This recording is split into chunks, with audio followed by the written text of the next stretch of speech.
primeiro de tudo, muito grata pela sua presença, pela sua disponibilidade. E fala um pouquinho de você para a gente te conhecer.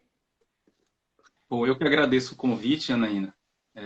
Bom, eu sou professor de educação clássica, né? Fiz a minha formação superior, né? Na ULHT de Lisboa, né? Estudei também na PUC do Rio Grande do Sul e para adquirir algum cabedal acadêmico.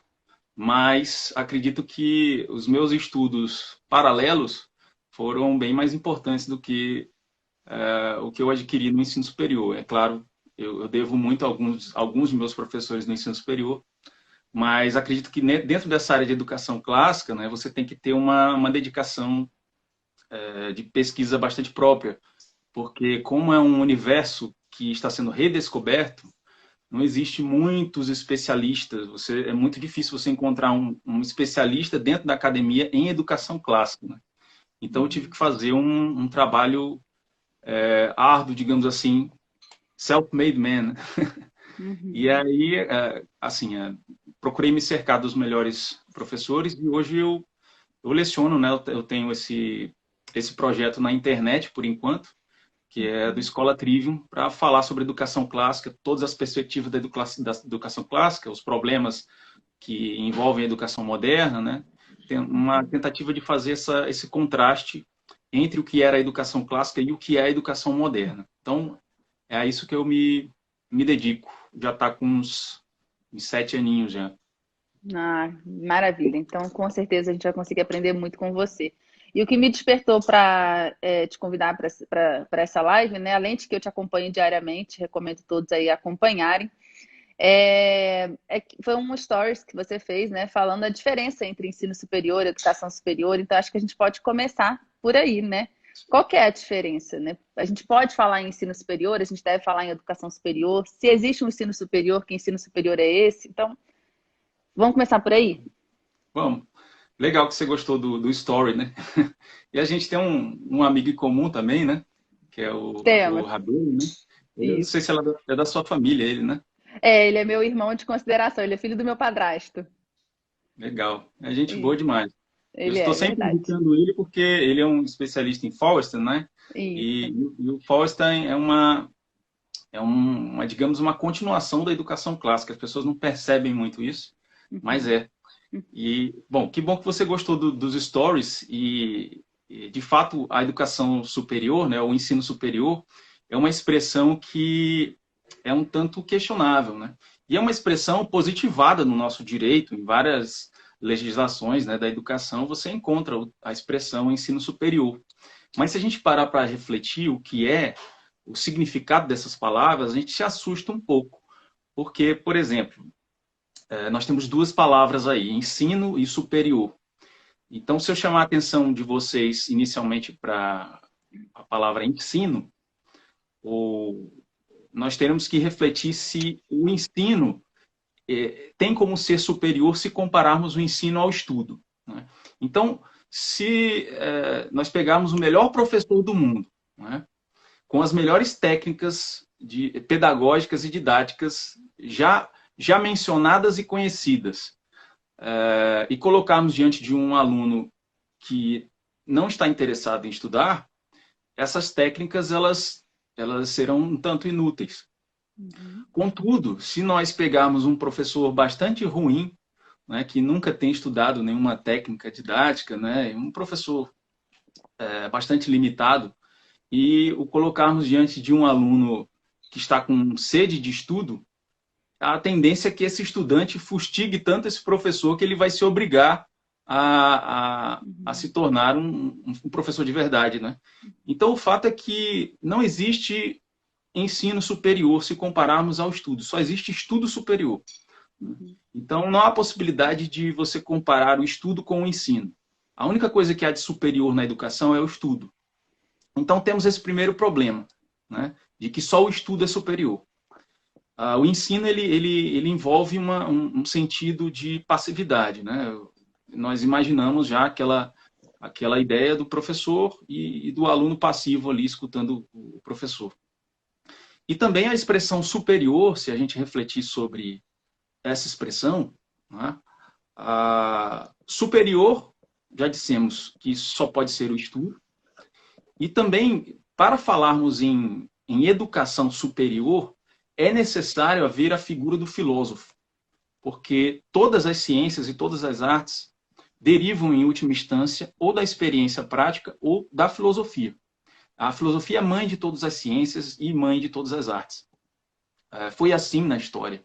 A filosofia ela só não dá conta daquilo que a experiência deu conta, ou seja, da prática, daquele aprendizado baseado no Vivência. contato concreto, exatamente, no contato concreto com os objetos, com a Uhum. natureza, com a realidade, que é aquela sabedoria intuitiva, né, do trabalhador. Fora isso, o filósofo, ele de fato, ele abarca, ele tem que necessariamente absorver essa experiência e somente pelo saber filosófico é que ele torna essa experiência uma educação superior. Ele condensa essa experiência em sistemas, em teorias, e reflete sobre essa experiência e cria metodologias para que essa experiência seja transmitida. É isso que o filósofo faz. Por isso que a filosofia vem sempre antes da educação. Né? As escolas, elas surgiram depois dos filósofos. Bom, mas voltando à questão do superior, né? Para falarmos na educação superior, temos de ter a presença de um filósofo. E nem sempre as universidades contam com a presença de um filósofo, porque o filósofo é uma figura rara. É difícil nós termos acesso ao filósofo, por mais que a universidade ou a faculdade tenha qualidade, né? Mas o filósofo é difícil você encontrar.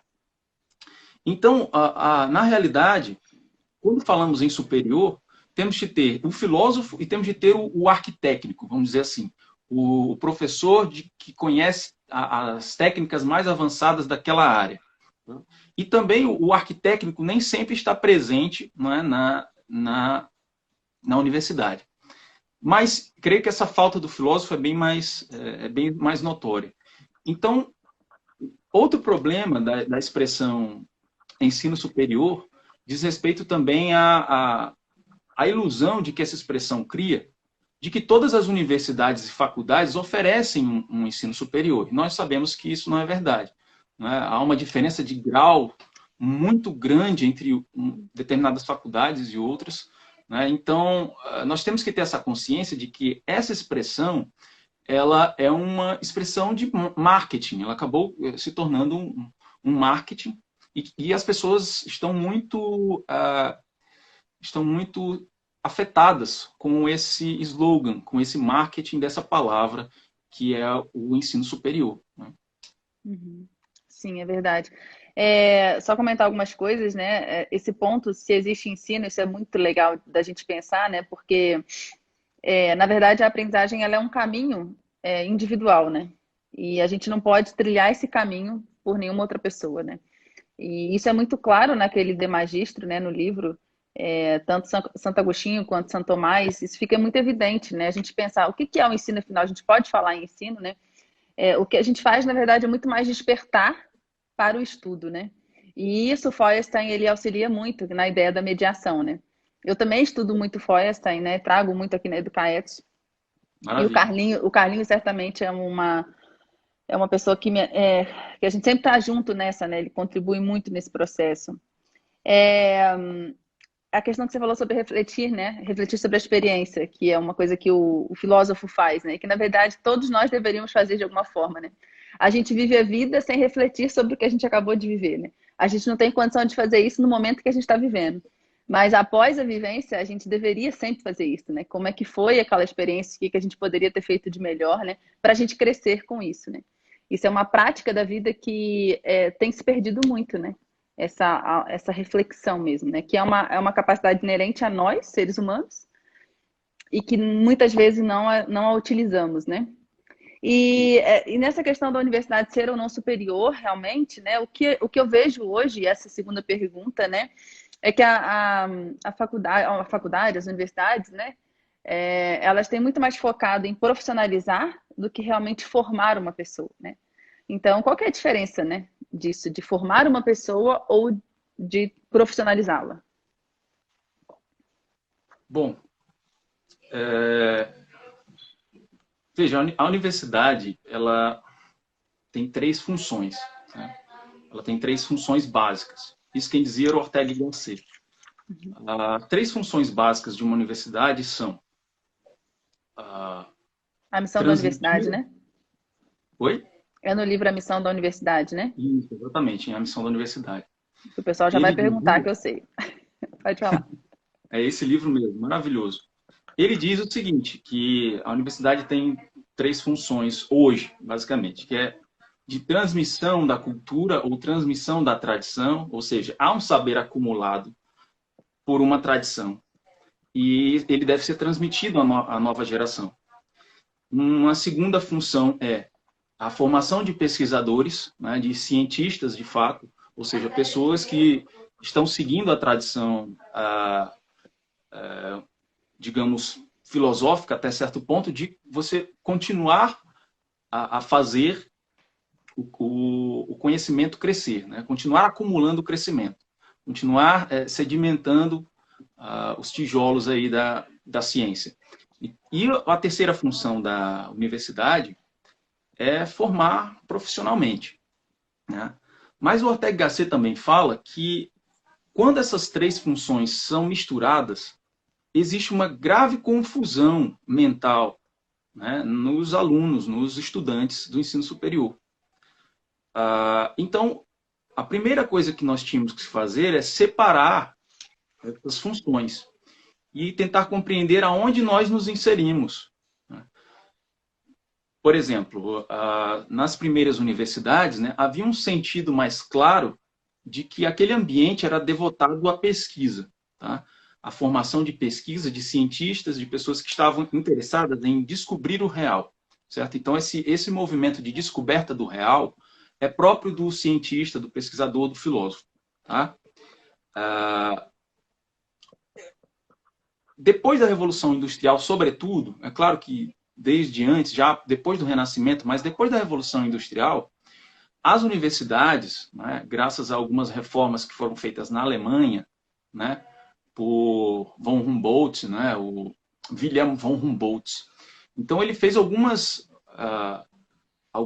adaptações nas universidades para que essa universidade, de certo modo, intensificasse esse sentido de pesquisa, né, esse sentido de pesquisa de ciência. Contudo, a Revolução Industrial ela foi mais forte do que essa tentativa do von Humboldt sustentar a universidade dentro desse papel mais tradicional. E a força da Revolução Industrial foi mais forte, e isso levou as universidades a inserirem também um ensino técnico, não é? Mas, na Europa, durante muito tempo, as universidades e as escolas técnicas eram separadas, né? Existiam grandes escolas técnicas, né, como, por exemplo, onde estudou o Tesla, né, o grande Nikola Tesla, que foi o criador da eletricidade, né, da corrente alternada. E assim existiam grandes escolas técnicas na Europa, que diferenciava as universidades, se diferenciavam, das universidades, né, voltadas para a pesquisa científica. Contudo, a coisa acabou se misturando, né, Então, hoje nós temos o quê? Dentro da universidade, nós temos essa mistura entre a tradição que deve ser transmitida, o ensino profissional ou industrial, e a pesquisa científica convivendo no mesmo espaço. Ou seja, nós temos três objetivos distintos em um mesmo espaço e as pessoas não reconhecem essas distinções. Portanto, existem pesquisadores que se confundem com técnicos em um mesmo ambiente e existe um conflito de status, né, entre essas três figuras. Vale lembrar também, Janaína, que essa primeira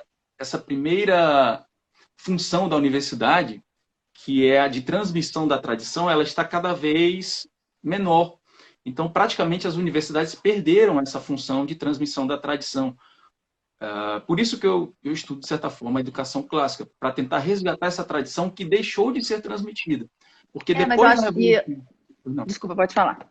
Não, melhor você falar, estou aqui para te escutar, depois eu comento. Só concluindo, Porque depois da Revolução Iluminista, né, da Revolução Francesa, houve uma tentativa proposital de se criar uma ruptura artificial desse conhecimento, ou seja, os intelectuais iluministas se supunham detentor de um novo conhecimento e que, de certa forma, o antigo não servia mais ou estava ultrapassado, e então, dali para frente, eles iriam construir todo novo. Então, por isso a universidade perdeu muito desse sentido de transmissão da tradição. Restaram essas duas últimas funções, né, que entram em conflito constante.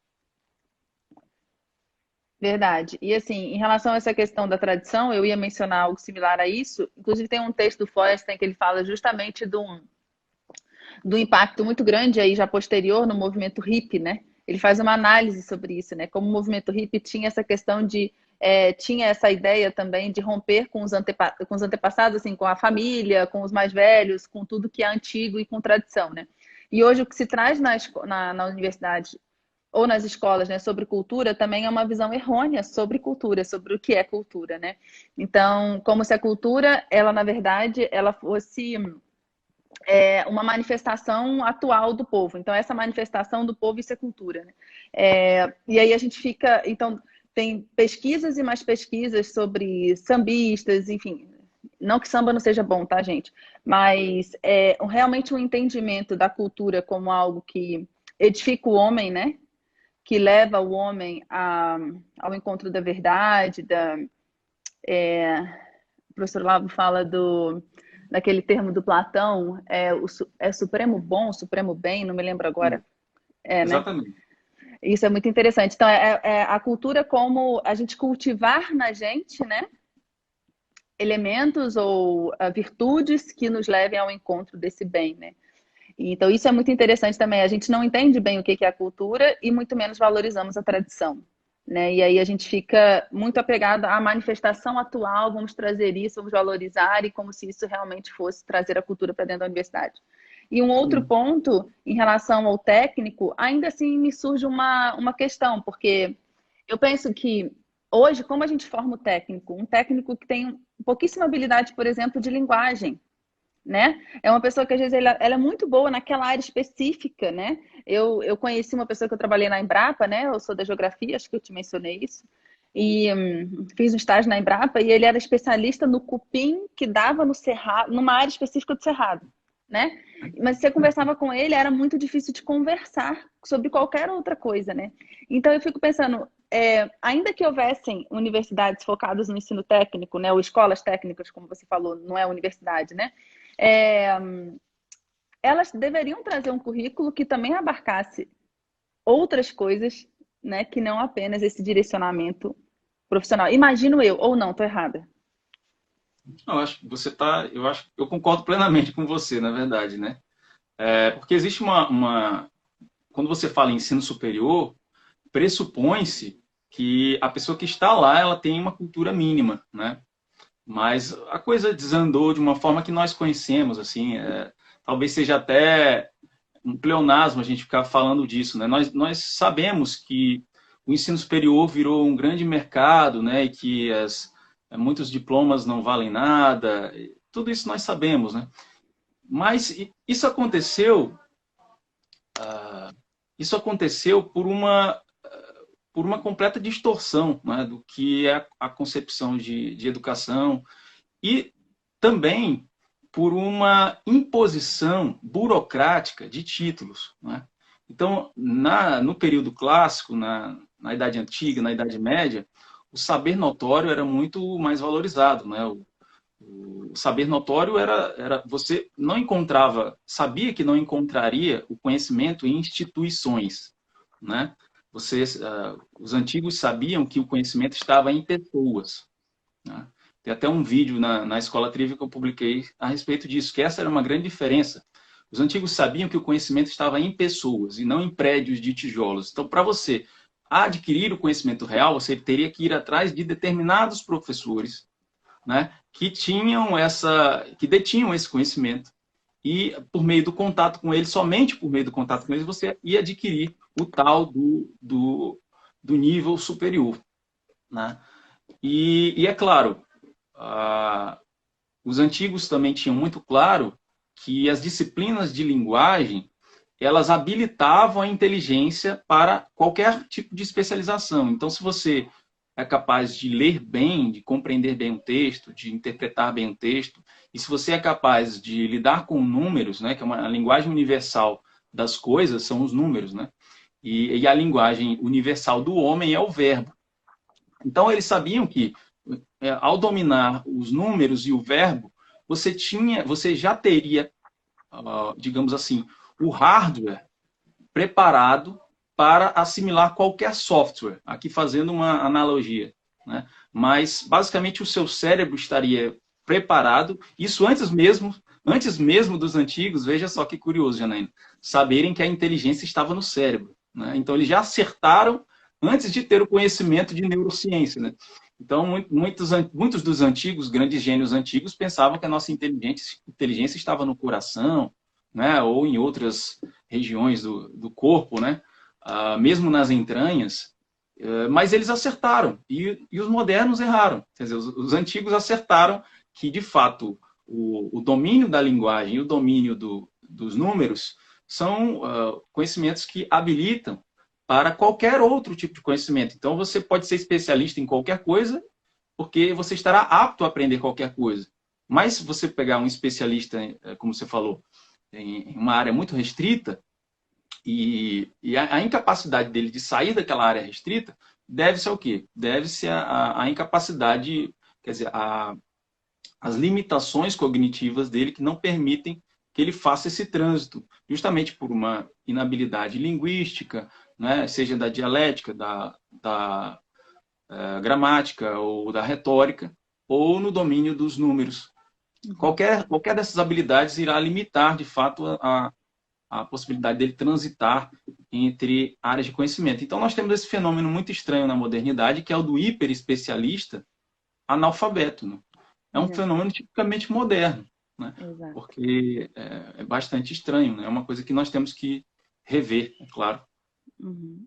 Para coisas muitas vezes banais, ele não tem essa inteligência, né? Assim, ele não consegue lidar, né? Às vezes coisas cotidianas mesmo, até com a família, né? Porque quando a gente pensa, eu estou formando a pessoa para a profissão e passa a entender um ser humano, né? Como eu estou preparando ele para o mundo do trabalho, para o mercado de trabalho, e é só isso que eu preciso focar, mas eu esqueço de entender que ele é um ser humano. E tem muitos outros contextos, né, que ele precisa, enquanto ser humano, para poder realmente ter uma atuação no mercado de trabalho. Que seja uma Janaína, atuação coerente com a vida também, né? Pode falar. Exatamente. Isso aí é porque perdeu-se a noção da formação para a inteligência, né?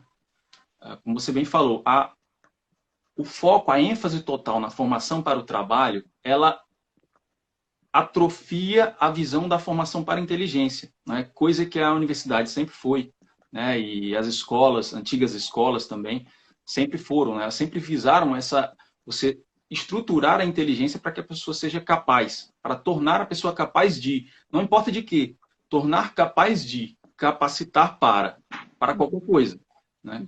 Então, quando se perdeu esse senso de formação para a inteligência, né, e a inteligência é uma virtude, portanto, perdeu-se também a noção de formação para as virtudes, então você só acabou concentrando a questão na formação profissional, né? E isso, de fato, não tem como ser ensino superior. Contudo, né, vale lembrar, assim, para a gente não ser injusto também e ficar assim, bancando o intelectualzão, né? Eu creio que o ensino técnico superior, ele é fantástico. E ele é superior em certa medida, sim. Por quê? Na verdade, eu creio que a expressão correta que a gente devia usar, né, pelo menos me parece mais correta, é ensino adulto, né? Por quê? O ensino adulto, ele é tanto para o pesquisador, para o filósofo, quanto para a pessoa que está querendo se especializar em um trabalho. Então, as universidades hoje dizem respeito, ou deveriam dizer respeito, ao ensino de adultos. Coisas que adultos fazem, né? Como trabalhar, ser especialista em uma área, não é? Ou ser filósofo, ser um pesquisador dentro de uma área, né? Ou transmitir a tradição, que nós já falamos aqui que isso foi perdido. Então, eu creio que essa expressão ensino adulto Isso eu não li em lugar nenhum, viu, Janaína? É uma coisa que, Não, bem pelas reflexões, interessante. me pareceu relevante. Uhum, Porque são coisas que os adultos fazem e devem fazer. Então, de fato, você ser um especialista, um técnico avançado em uma determinada área, isso requer muita dedicação, né? Requer muita uhum, disciplina. Então, isso, uhum, e a pessoa está preocupada em manter a sua casa, em trabalhar, em servir a sociedade. uhum, uhum. Isso é digno e isso é adulto. Isso é coisa de gente É, madura, né? verdade. Então, de certa Uhum, forma, isso é superior também. uhum, Mas nós temos que fazer simplesmente a distinção. Então, não há demérito nenhum você ser um técnico, só que as pessoas não querem ser chamadas de técnicos, né? Veja uhum, bem, quando você coloca um curso técnico, por exemplo, com um curso técnico onde estudou o Tesla na Europa sobre engenharia, e aqui no Brasil, perdão, você tem uma faculdade que oferece esse curso superior, né? Ensino superior em engenharia. Só que esse curso técnico lá na Europa, onde Tesla estudou, você vai receber a diplomação de técnico e não a uhum, diplomação, né, de licenciado, de bacharel, não, você é um técnico. E aqui no Brasil a pessoa vai lá e recebe um ensino de pior qualidade do que esse que o Tesla recebeu, mas recebe ali o diploma de doutor, né? Então, esse diploma de doutor que ele vai receber pesa mais, parece que pesa mais do que o próprio ensino, é né? verdade. Então, é uma coisa que, se você é um técnico, assuma que você é um técnico. Faça Uhum, isso por você, né? Faça isso pela sua sanidade intelectual, pela sua inteligência. Não há uhum, necessidade de você dizer eu sou um filósofo. Não. isso. A questão é, eu sou um técnico, mas percebo de fato que tenho furos aqui na minha educação gramatical, retórica, dialética ou na minha Uhum, capacidade de cálculo, então eu tenho que correr atrás de prejuízo, porque isso vai uhum, te prejudicar. Mas o problema é que as pessoas não querem se dizer técnicos. Eu não sei, aqui no Brasil é uma coisa alucinante, né? As pessoas acham que ser um técnico é demérito. As pessoas uhum, querem o tal do diploma com o nomezinho lá, senhor doutor, né? uhum. Isso, exatamente. É verdade. É, vou chegar nesse ponto, vou comentar algumas coisas antes, né? Primeiro, calma aí que eu acho que está no verso, está aqui no verso. A questão da imposição de títulos, né, e o saber notório. Eu achei isso muito legal, porque realmente é, eu acho que muitos de nós, talvez quando a gente lembra da avó, do avô, a gente considera, vê muitas coisas valiosas neles que não advêm de títulos, né? A minha avó, por exemplo, né? Ela nunca estudou, né? Ela nem finalizou o ensino médio, mas no ensino fundamental, mas ela era uma costureira, assim, fantástica, né? E é um ofício que ela recebeu da mãe dela, que era uma mãe adotiva, que recebeu da mãe e tal. Então a gente tinha esse ofício sendo passado, também uma tradição aí, né? Mas era super reconhecida e todo mundo queria ter uma roupa feita por ela. E eu mesma, em momentos específicos da minha vida, tive uma roupa feita por ela, né?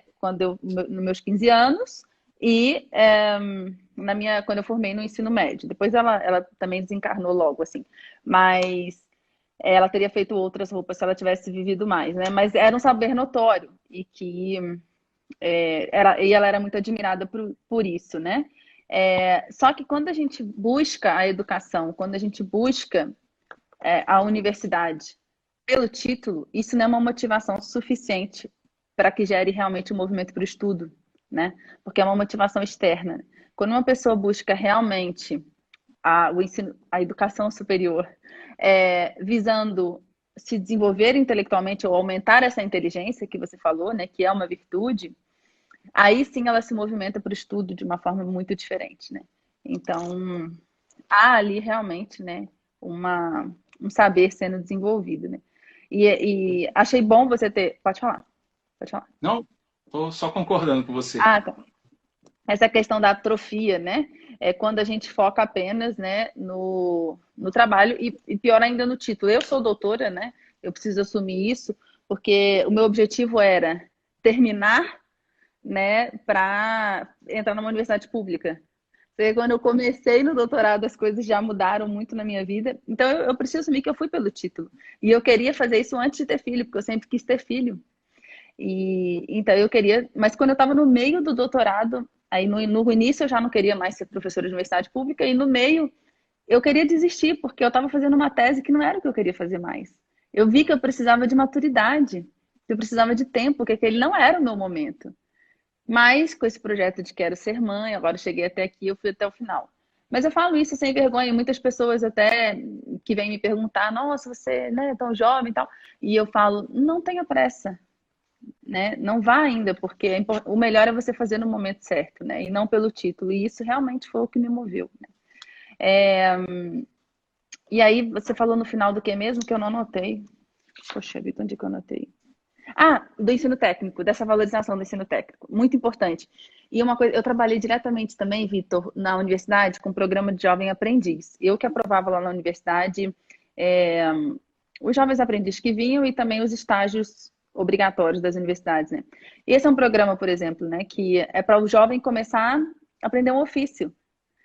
Só que um ofício que ele gosta, que ele se conecta, mas na verdade o que é que ele vai? Ele vai trabalhar no atendimento de uma clínica ou de uma universidade, ou uma coisa que ele nunca nem pensou em fazer. Então, não é.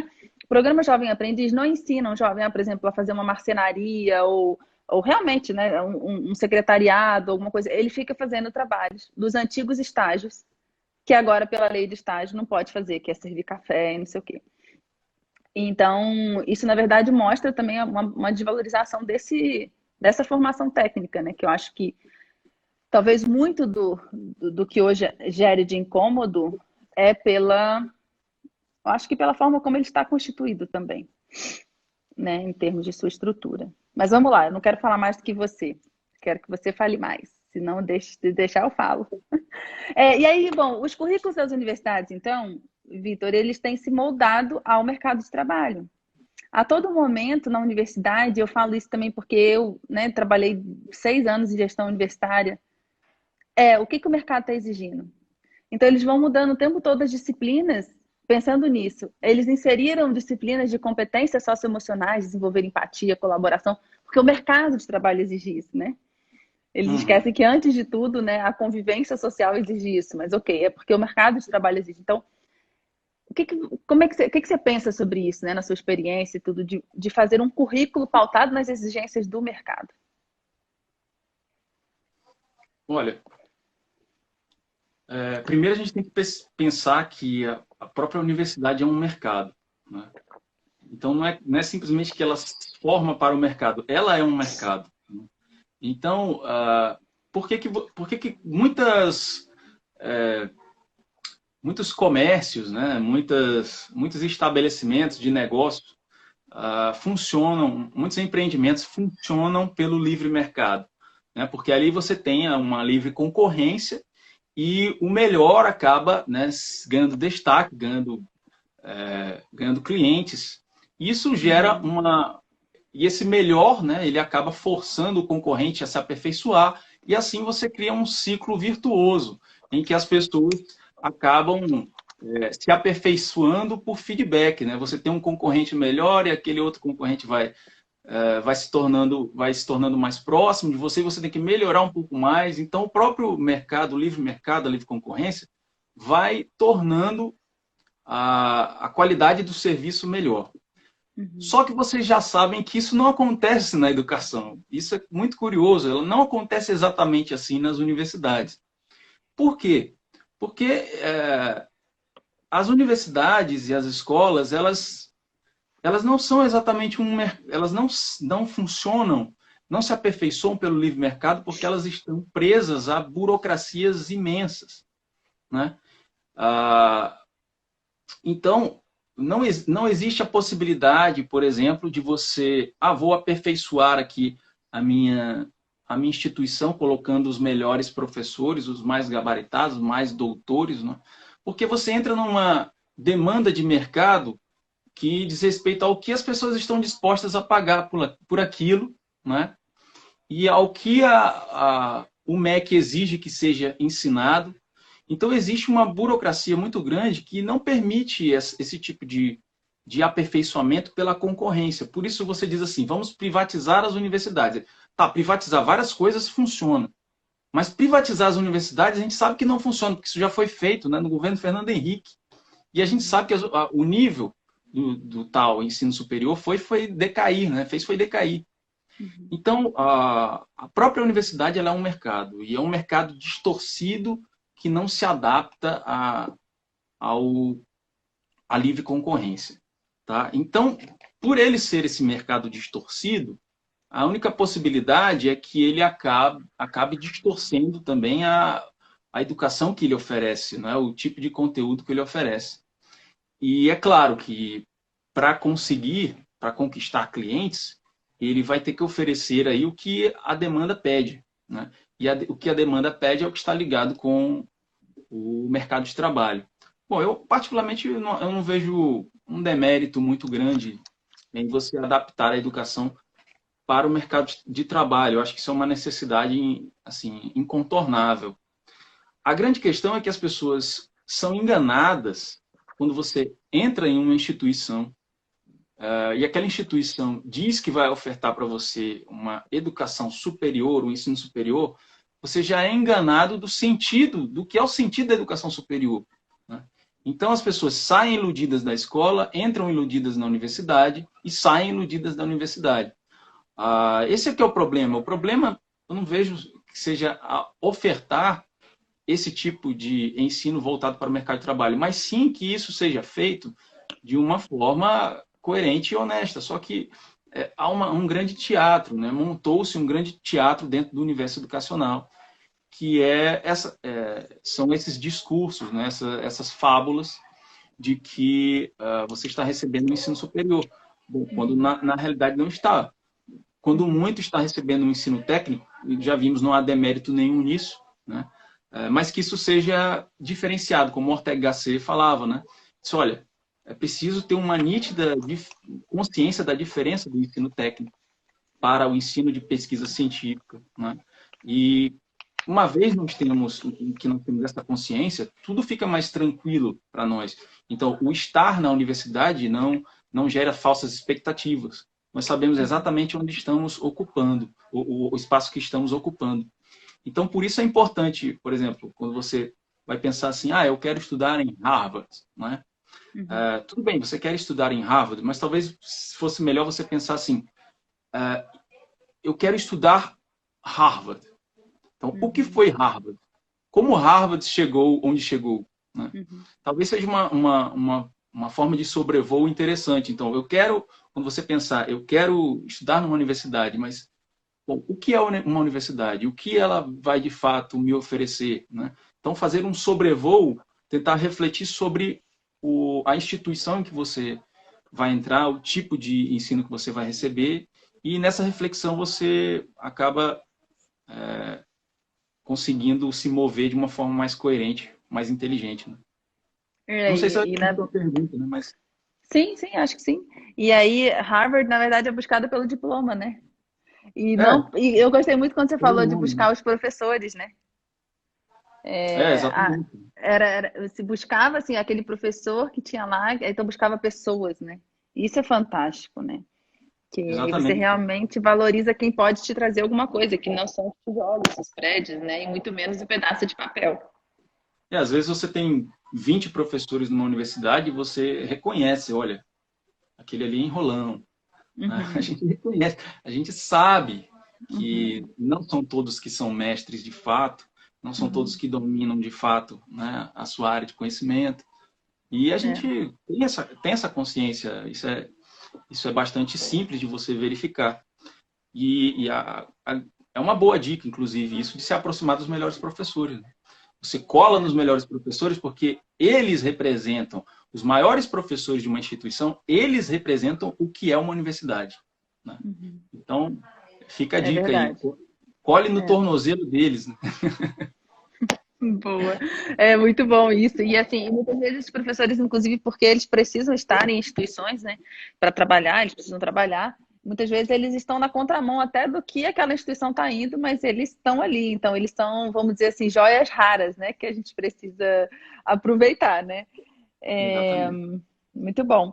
Gente, se vocês quiserem fazer pergunta, coloca. Eu estou fechando os comentários porque fica na cara dele, aí fica horrível para eu ver. Então, tem uma interrogaçãozinha aqui embaixo, se vocês quiserem inserir perguntas aí. Eu vi que já apareceram algumas, pode inserir. Também já estamos caminhando aí para o fim, que eu não vou te ocupar muito, tá, Vitor? Mas o papo tá muito bom, Não, tô gostando tá muito, bom né? demais. Tá Tá bom maravilhoso. demais. Bom, em relação a essa questão da formação, né, para o mercado de trabalho, né, que a gente estava conversando. O, eu também entendo esse ponto que você falou, né? Que isso, por um lado, não é um problema, né? Com certeza. O que me preocupa muito é a gente deixar, vamos dizer assim, a gente criar, né, toda uma estrutura que fique, que na verdade se paute em algo que é cambiante e que muitas vezes está indo num sentido que não é o sentido ideal, que é o que a gente vê, né? Que é o que está acontecendo muitas vezes. Quando a gente fala de mercado, de livre mercado é uma coisa, né? Mas quando a gente está falando de áreas do conhecimento que estão se moldando para aquilo que está sendo aceito hoje, né, como padrão ou como né, porque uma universidade ela é feita de áreas muito distintas, né? Desde uma engenharia, a medicina, uma dança, né? Então, eu sinto que a gente está também deixando muito entrar na universidade valores e formas de ver, né, a vida que podem ser danosas, né? Porque quando a gente, quando o ensino superior ele vira apenas, né, assim, um instrumento de formação profissional, acho que a gente de alguma forma coloca em risco. E eu estou tentando lembrar, eu acho que isso tá dito no relatório de Yale. Você já leu? O relatório de Já, Yale de já, de 1823, 1828, já li. acho. 23, 18, 28, eu né? não lembro bem. 1828, né? 28, é. Isso. Eu acho que nesse documento fala isso também. Quando você também pauta muito para isso, você coloca em risco a própria democracia, né? Porque se cai o nível de valor intelectual e moral das pessoas, né? Isso está sujeito a acontecer também. Acho que esse é um cuidado muito grande, né? Que é necessário ter. Mas eu acho que a gente também está passando a passos largos disso, porque a própria formação de professores ela é uma formação deficitária. Então, muitas vezes a gente fica muito incomodado. Gente, eu estou falando de mim, tá? Todo quem já me acompanha aqui na Educaet sabe, tudo que eu falo de professores, eu falo de mim mesmo. A gente recebe alunos que não sabem ler, alunos que não sabem falar, alunos que não sabem escrever, alunos que não sabem fazer um cálculo de raiz quadrada. Mas aí a gente mesmo vai ler o Machado de Assis, tem dificuldade de ler o Machado de Assis. A gente mesmo não leu os clássicos brasileiros, né? É, então, a gente não leu, a gente não mergulha na filosofia, né? Não conhece quem são, né? Enfim, filósofos brasileiros ou autores, né, que pautaram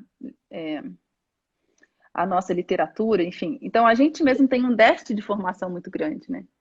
E a gente reclama também da formação do nosso aluno, né? Até porque esse déficit ele não tem a ver muito com a universidade, né? Ele tem a ver com a Não, escola. exato. E, assim, essa questão desse déficit, né, que Ele tem a ver com a escola, mas o professor que está dando aula na escola, ele veio da universidade, né? Então, tipo, Isso, é verdade. Mas eu digo assim, o ensino superior, né, a gente fica querendo que ele oferte um tipo de formação básica para que aquela pessoa que está em formação técnica, né, para que ele tenha um domínio da linguagem, né, um domínio básico de cálculo, mas isso a gente sabe que era para ter sido ofertado na escola, né? Então, de fato, é um problema que está conectado, como você bem falou, mas é um problema de escola, é um problema de escola. A universidade, de fato, ela não deveria sequer receber esses alunos, né? Esse que é o fato. Mas, como a burocracia é tal que, para que você consiga ascender no mercado de trabalho, muitas vezes você precisa de um diploma, então tudo vira uma artificialidade. Você, olha, eu preciso de diploma porque eu preciso trabalhar. Então, aí a pessoa entra numa escola, num supletivo, para correr atrás desse diploma. Então, o sistema está amarrado ao diploma, né? E isso a gente tende a achar que isso é um benefício, mas muitas vezes não é. Isso cria um sistema artificial de produção de diplomas, como num sistema industrial, né? Então, aí nós temos aí as indústrias que fabricam carro e as indústrias que fabricam diplomas. Por quê? É, é de se culpar totalmente as universidades por isso? É claro que não. Porque a burocracia obrigou a sociedade a esse tipo de comportamento, né? Obrigou tanto as pessoas quanto os gestores das universidades a se comportar de determinada forma que envolve essa necessidade do diploma. Porque senão as pessoas simplesmente não trabalham, elas não galgam, né, cargos. E isso é um problema. Né? Isso é um problema. Uhum. É verdade. Já chegou umas perguntas aqui, então deixa eu deixar o povo perguntar, senão só eu pergunto. Eu não estou vendo aqui as perguntas, mas aí você me fala. Ah, não tá vendo, não? Agora estou vendo. Ah, então tá. Algo me intriga no ensino superior, o de respeito ao contraditório. O aluno tem que sempre dizer amém. Então não é ensino superior, né? Tem um problema aí. Basicamente, o que você está dizendo, Jair, é que alguma coisa me intriga no ensino não superior, né? Na verdade, está te intrigando porque não é superior, né? Porque uma das coisas que caracteriza o ensino superior era o que os antigos chamavam de disputátil, né? Às vezes, esses disputátios, você pegava, um fulano tinha uma tese, o outro tinha uma tese, aí eles marcavam um dia, tinha plateia, como se fosse um espetáculo. Então as pessoas se juntavam ali numa assembleia e iam falar, olha, fulano vai discutir com fulano a questão tal. E aí eles discutiam, um falava, o outro redarguia, o outro falava, e o outro refutava. E às vezes passavam dias nisso, como um grande evento universitário. Né? Isso isso era a universidade. Né? Então, o disputátil, você lembra o seu professor, olha, universidade é disputátil, professor. Depois, eu pesquisa na internet para saber o que é um disputátil. Era muito legal, acontecia nas universidades da Idade Média. Com certeza. E assim, o amém não é para o professor que a gente precisa utilizar, né? Vamos ver o que mais temos aqui. Fiz teologia e pedagogia. Hoje, aos 50 anos, resolvi fazer psicologia. Confesso que acho tudo muito raso. Gleidson, precisa ser mais curta. Senão não dá para ver tudo. Manda de novo aqui pra gente. Deu para ver, deu para entender a pergunta aí. Deu? Ele Você está falando que conseguiu? falta um repertório filosófico, né, no ensino de teologia e de pedagogia. Eu não Tá sei se muito ele, raso, né? Uhum. eu não sei se ele, eu acho que ele está dizendo que nos três ele viu essa falta de profundidade filosófica, né? Uhum. Ele fez teologia, pedagogia e psicologia e nos três ele viu uma falta de profundidade filosófica. Então Isso esse é o mesmo. Depois, problema. profundidade. Um ensino muito recortado. Eu acho que é isso que ele quis dizer. Eu consigo ler quando eu aumento a tela. Aí ele está falando de dois problemas. Um que a gente já comentou, que é a ausência do filósofo. Isso torna, é claro, necessariamente o ensino fragmentado, né, que eles chamam de recortado, fragmentado. Então, cada professor vai passar um recorte da realidade e o verdadeiro conhecimento ele é sempre uma unidade. Né? Você tem que conseguir fazer a unidade de todas as áreas que você está necessariamente estudando dentro de um foco específico que é seu. Né? Como você vai se dedicar a uma pesquisa real sua? Né? Então, você tem que ter um foco de pesquisa em torno dessa pesquisa. Os demais conhecimentos têm que se conectar, senão fica fragmentado. Né? Você perde a unidade do conhecimento na unidade da consciência. Né? E essa unidade da consciência é justamente vai te dar a possibilidade, pelo menos, de entender o que é a filosofia. Não necessariamente você se torne um filósofo, mas entender que a filosofia é o que conecta tudo isso. Então, as pessoas falam muito hoje de interdisciplinaridade, né? Porque tem que ser interdisciplinar e você tem que conectar todas as disciplinas. Isso está sendo criado agora, né? Porque antigamente isso não existia. Conversa fiada, gente. Né? Isso foi perdido depois da modernidade, porque os antigos só sabiam pensar por unidade. Tudo era unificado. Né? Por quê? Porque eles tinham a consciência de que nós éramos um microcosmo do macrocosmo. Então, o conhecimento é um só.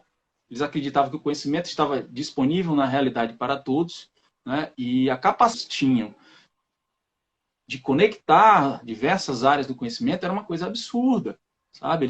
Isso era natural nos antigos. Isso, né?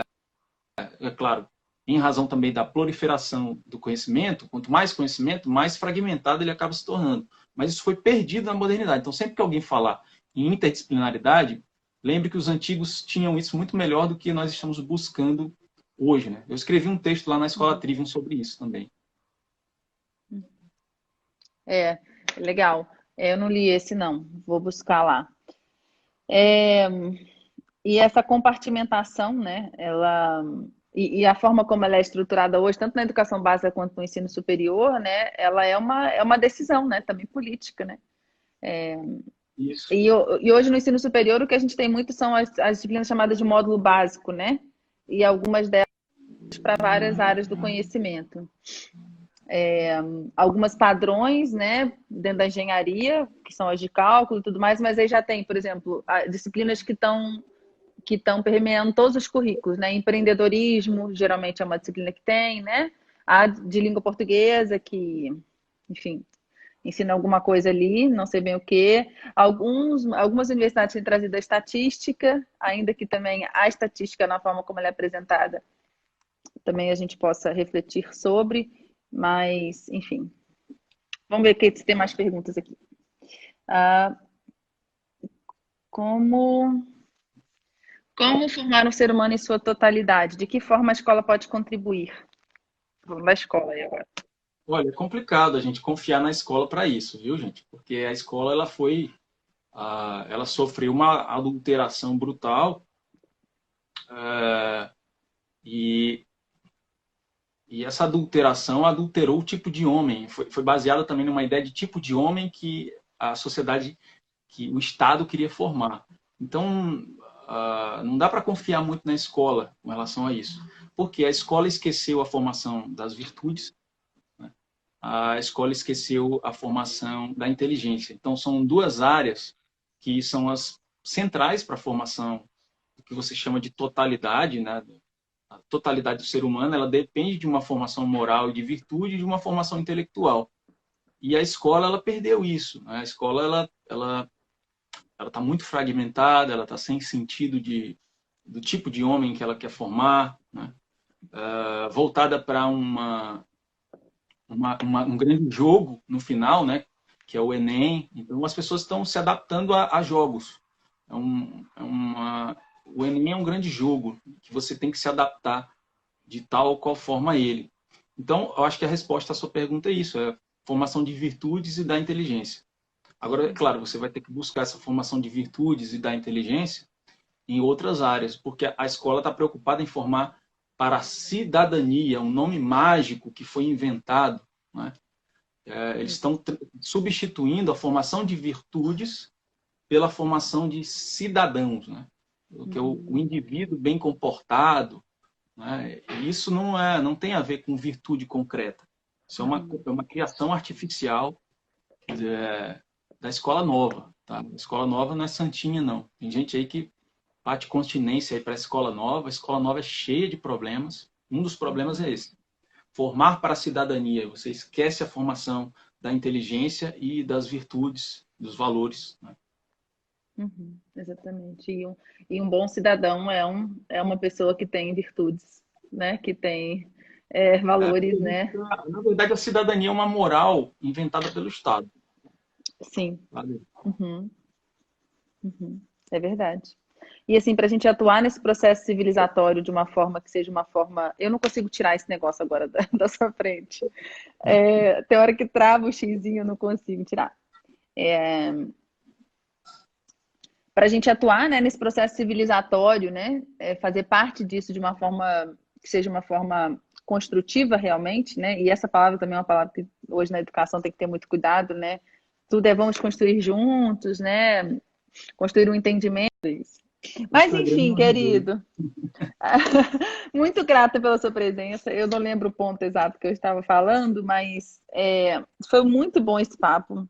Acho que a gente conseguiu captar algumas coisas muito interessantes para a gente refletir, que eu acho que, pelo menos aqui na Educaet, eu acho que é isso que você faz também na Escola Trivium, é provocar, né, reflexões e a gente tentar parar de aceitar alguns pressupostos que são estabelecidos, né, como verdades absolutas, né, e questioná-los, né. A própria escola, como ela é hoje, né, e o próprio ensino superior ou educação superior, como ele se constitui hoje, são coisas recentes, né? Então, por que que precisam ser dessa forma, né? Será que podem ser de uma forma diferente, né? E aqui é um público basicamente de professores, né? Então, assim, eu vejo muitos professores assim como eu, que estão dentro da escola, que estão dentro da faculdade, né? Querendo fazer alguma coisa diferente e muitas vezes sem encontrar um caminho para isso, né? E ao mesmo É tempo verdade. gostam do trabalho, precisam trabalhar, né? Então eu acho que eu venho tentando trazer algumas coisas que possam contribuir nessa jornada, ainda que eu saiba também que a própria estrutura curricular da BNCC e outras questões ligadas à, né, à própria noção que se tem hoje de educação, do que é formar um ser humano, dificulta muito a gente fazer algo diferente, né?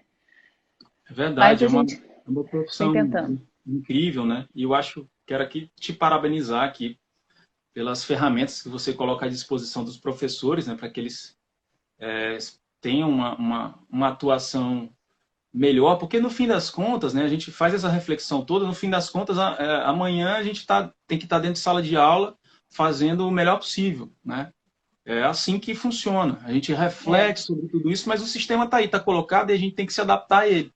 Então, eu é, acho que você faz isso, observando seus posts, você oferece várias ferramentas muito importantes para o educador fazer o melhor de si dentro desse sistema que é todo capenga, né? A gente sabe como é. é. Desse esquecimento da tradição também, que atrapalha muito. Então, eu queria agradecer também as pessoas que estão comentando aí e, e espero ter contribuído, ter sido útil para vocês. E também convidá-los a pesquisar a educação clássica, viu, gente? Posso indicar alguns livrinhos para vocês também. Esse é um Ah, grande ótimo. livro, Nossa, adoro. História da Educação da Antiguidade, o Henry Marrow, né? É um E grande livro. li os do Rui também, as continuações. Sim, os do Rui Afonso da Costa também. Deixa eu ver se eu tenho algum fácil aqui. O Rui Afonso da Costa. Eu não tenho, não. Dele aqui, fácil aqui, eu não tenho, não. Aí eu Mas, posto depois as fotos. aqui, ó, achei um. Achou? História da Educação na Antiguidade Cristã. São vários volumes. Aí você acaba aprendendo com os antigos, sabe? A gente pensa que os modernos sabem demais e que os antigos não sabiam nada. Quanto mais a gente estuda Uhum. os antigos, mais a gente percebe que, justamente pela ausência de, assim, de disponibilidade de conhecimento, então eles tinham uma inteligência superior à nossa, justamente porque eles precisavam cobrir a realidade Uhum. pelos seus próprios esforços. E eles chegaram em resultados impressionantes. Pesquise, então, a educação clássica. Vale a pena. É. É, eu acho que isso, essa questão até do que a gente falou da tradição, né, se reverbera nisso, né? Muitas vezes eu falo de autores aqui que o pessoal nunca ouviu falar, né? E porque isso não é passado na formação básica. Então, na formação básica de um pedagogo, de um licenciado, né, nas áreas lá, você é licenciado também, não é? Você falou, A minha formação é em letras, né? letras. Uhum. Mas eu estudei muito filosofia também, então considero que tenho uma formação em filosofia. Ótimo, com certeza. Bom, o seu diploma é em letras, né? Mas assim, porque então você fez disciplinas da licenciatura, né? Você sabe, parece que é de Piaget em diante, né? Então, assim, é importante a gente ir em busca disso, né? Porque a educação ela é muito anterior a isso, né? E buscar a educação clássica. Então, eu também indico aqui, né? Escola Trivium, com certeza. Eu tenho aprendido muito com você. Agradeço também pelos seus posts, por tudo que você compartilha, né? Lá eu tenho umas Porque é muito visões, bom. eu tenho umas visões lá, tipo Red Pill, viu? Red Pill é pílula vermelha. Você quer saber a verdade? Assim, pelo menos como eu interpreto de uma forma um pouco mais radical, tá? Tem gente que vai se assustar. Mas lá é Red Uhum, Pill total. Escola Trivium não tem papa na língua, não. Mas eu admiro muitos uhum. professores. Eu sou uma pessoa muito democrática, viu? Sou uma pessoa muito democrática. Que bom. E você é professor também, né? Então, Sou professor você tá com a gente, né? tamo junto aí, sala de aula e é briga ideológica, né? Acontece isso aí, mas Uhum, eu tenho minha posição ideológica, né? Vamos dizer assim, minha posição política, mas uhum, tenho grandes amigos que têm posições contrárias à minha e discuto com todos uhum, eles, converso com todos eles. Eu acho uhum. que isso aí é construtivo também, né?